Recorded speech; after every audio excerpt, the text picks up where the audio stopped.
This is funny. All right, y'all.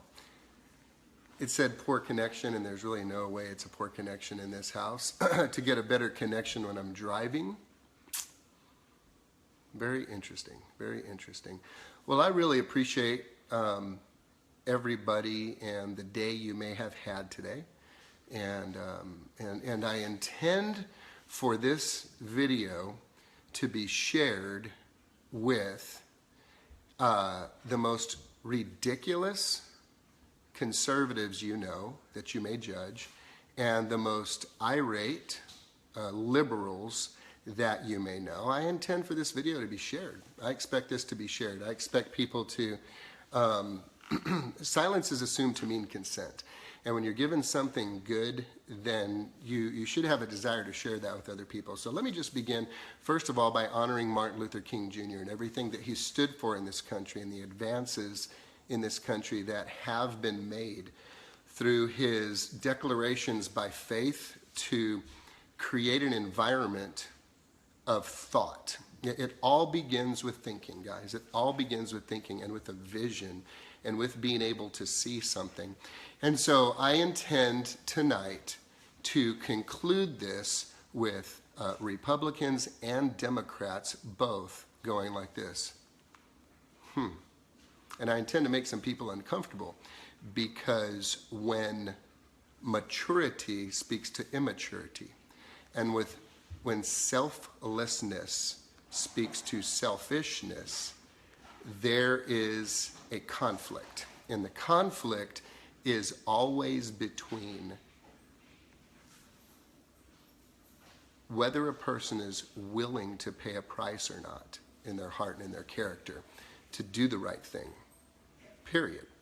Everybody wants their own way, guys. It's not complicated. I mean, look at kids. You don't have to train them to be disrespectful. You don't have to train them to be rebellious. You don't have to train them to be emotional. You don't have to train them to have drama. You don't have to train them to be crazy. You have to train them to have integrity. You have to train them how to share. You have to train them how to honor.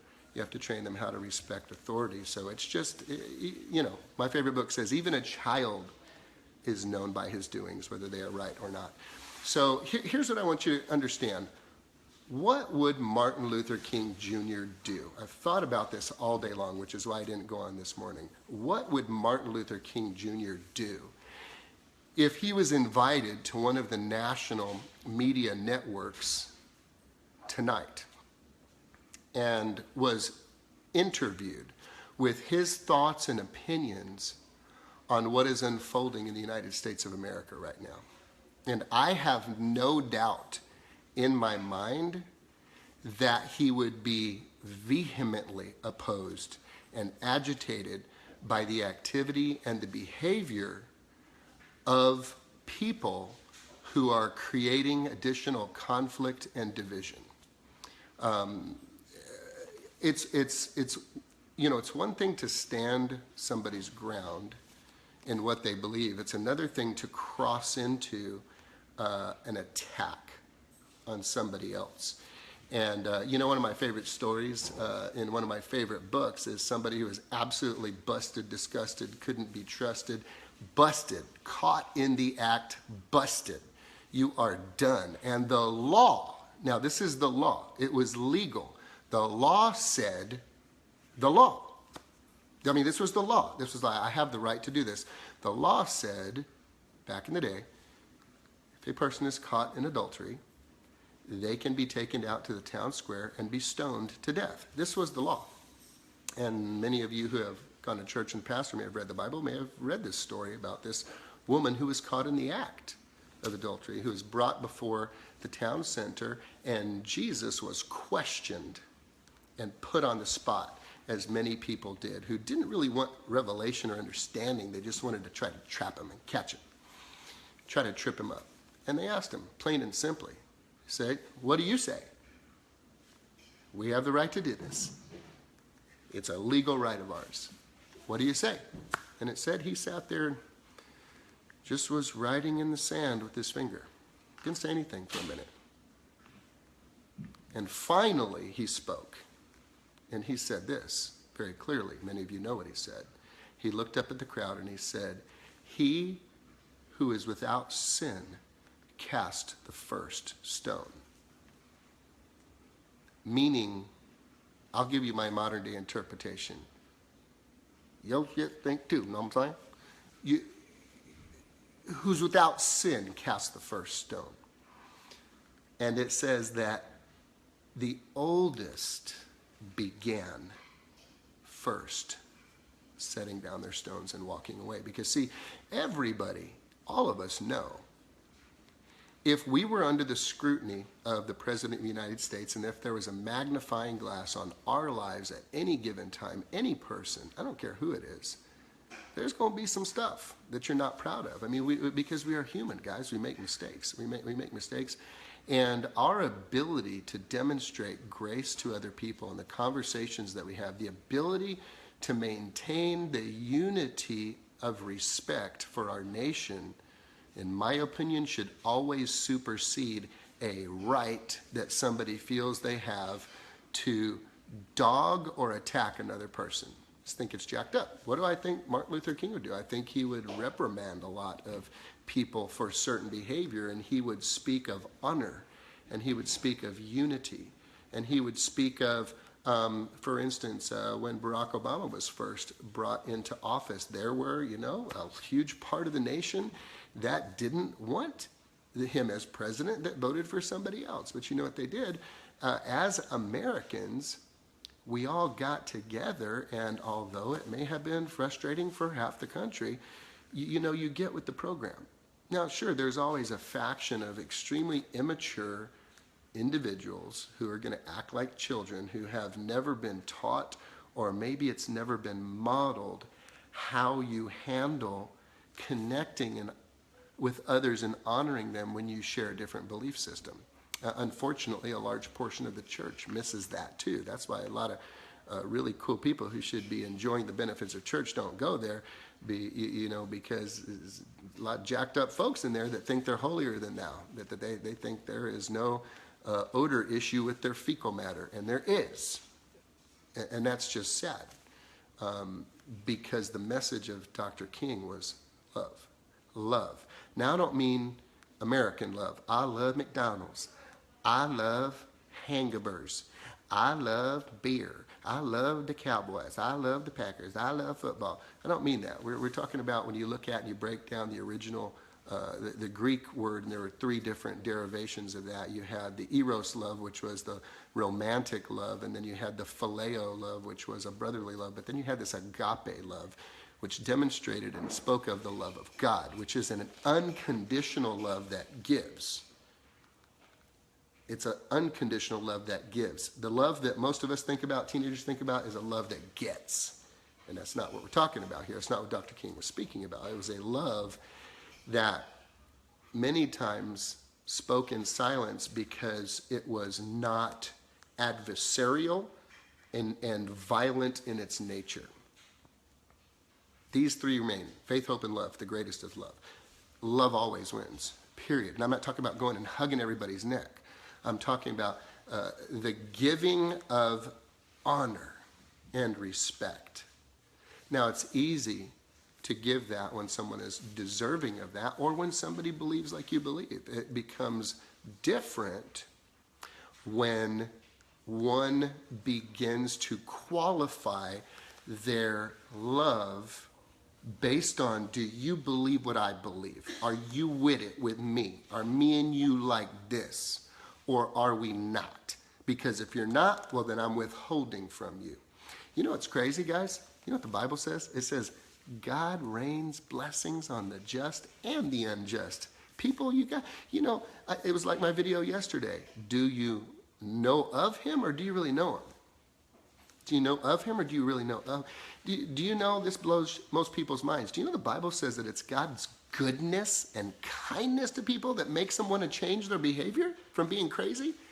He doesn't say, well, you get your act together and then come see me. He goes, no, come to me jacked up and let me be so good to you that it makes your heart say, it's so good to me, man. It made me want to behave, made me want to live right. So we have some confusion out there. And so here's what I want to share with you, and it's a story. This is where I step into my role and my gift. So you need to follow me in this story, and I've said it before, but follow me in this story. This is where my passion comes alive. You have a Trump supporter and you have a Hillary supporter, and they are traveling down the highway, and one has a big Trump sticker and one has a big Hillary sticker, and they see each other and they start cutting each other off, because emotions are high. One flips off the other flips off the other pulls in front of the other, brake checks them, the other brake checks them, and they are just, it is a train wreck. As one person goes to exit, they both exit, and they find themselves both at the stoplight, at the very front of the stoplight together, and now they're rolling their windows, yelling at each other, screaming and hollering at each other. You following me? The light turns green, and without thinking about it, turns green. Trump guy punches it and takes off, does not realize that there was a huge truck traveling this way that couldn't make the light and automatically gets T-boned. The car gets spun around and starts catching on fire. Now, Hillary person is in the car, the back doors are open, driver's bleeding and knocked out over the steering wheel, and Hillary person sees two babies in baby seats in the back, 3-year-old and a child. What happens, dude? What happens? Switch it around. Hillary person gets hit. Trump guy sees it. What happens? People, unless you are an evil, psychotic freak, you put your car in park, you jump out, you get out, and you help those people. You help those people. Especially those children in the back. Your heart is moved with a sense of compassion and mercy that says, I ain't going to let them catch on fire and burn. At this point, all of your division goes out the window. All your division is gone at this point, because at this point, it becomes a matter of life and death. Do you remember the movie Independence Day with Will Smith? You not only had Americans, as we are kind of divided right now, and this division going on through the ideology of oppositions at force, which are greater than just man, by the way. There's a lot of spiritual stuff going on. There's a lot of opposition. Well, think about this. There were nations. On the movie Independence Day, nations, languages, peoples gathered together for the first time in history because there was a common threat. There was a common enemy. There was aliens coming down to destroy Earth, to destroy humanity. And on that day, in preparation, guys, it didn't matter if you were red, yellow, black, blue, or even orange. It didn't matter if you were man, woman, child, educated, uneducated, whether you were Catholic or Baptist or Buddhist or atheist or Christian. It did not matter. It did not matter that you had different social mores and cultural taboos. It did not matter what your ideologies were. They realized that power to resist an attack and an enemy came from unity. And if they did not unify, they were all going to die. Well, here's your word, ladies and gentlemen. You have the ability to activate that unity now, and it doesn't have anything to do with whether or not another side agrees with you. But let me say something to you, you who want to say things about other people. You don't have any, let me take that back. You have the right to do that. I'm going to challenge your responsibility to be a mature and wise human being. And watch what you say about people. Watch what you say about people, man. You think your feces don't create an odor? I got bad news for you, Jack. It does. There ain't nobody who is free that can say, I'm without sin. I've done nothing wrong ever, ever, ever, ever. We all have issues, and we all have concerns. And parents, here's the deal. Your kids are not going to do what you teach them. They're going to do what they see you do. That's a responsibility. And I've asked you this question before, and I want to ask it again tonight. If the leader of our country, if the president of the United States of America was where you are, spiritually, morally, ethically, physically, mentally. If our nation was made up of people like you, what would our nation be like?